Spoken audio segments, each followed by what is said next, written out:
nire-rev siya, sumasabay.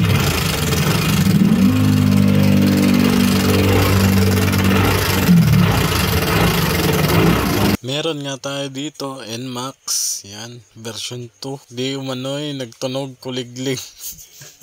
Tunog helicopter yung kanyang motor. Ayan o, NMAX. So titignan natin kung ano ang tinamaan sa kanyang motor.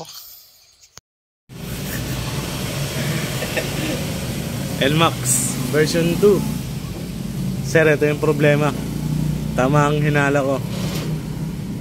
Eh kung umingay pa rin siya, sir,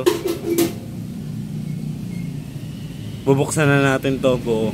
Bibiyakin na natin. Pero pag open ko pa lang kasi pagka ano, sir, pag tinanggal mo na yung dalawang bolts dito, tas hindi siya umangat, ito yun, may tama. Ayan o, sir.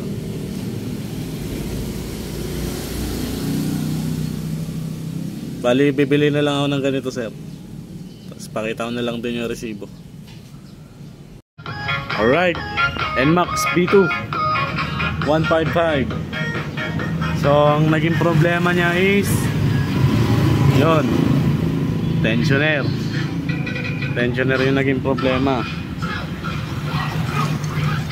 Ito, tunog helicopter na to. Pag ganun tunog helicopter na yung NMAX nyo, huwag kayong matakot kasi ang problema mostly niyan is yung tensioner.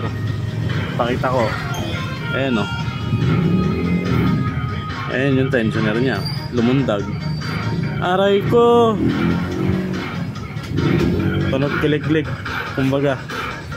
Tapos itong bolts na to, hindi dito to.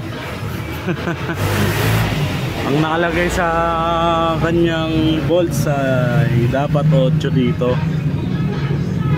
Dito yung G's, dito yung G's na isa, tapos 8 lang dito. So ayun o, 8 G's. Alright, umaga-maga. Itong almusal ko pag umaga. Ayan, kapehan mo ba o? Boselli o. Tapos na. Engineer mo, sira. Kaya tunog helicopter. Yun, sa mga nakakanood din nito, yung tensioner niya lumubog. Ayan o. Tapos tumalon na yung spring. Ayan o, alog na. Ganyan talaga issue ng B2 na NMAX. Gifted na lang yung iba. So bumili na kami ng bago. Buti tensioner lang. Buti tensioner. Eh malalaman pa natin kung Lalagitik. Lalagitik pa naman eh. Let's go, Boss Joshua. Alright. Let's go. Max B2. Tunog kuliglig kahapon sa kanon. Uy, paano ito? Mahimik oh. Mahimik oh. Ako gagawa, walang biyak-biyak yan.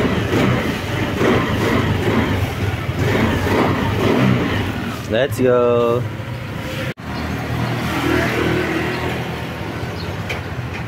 Tahimik.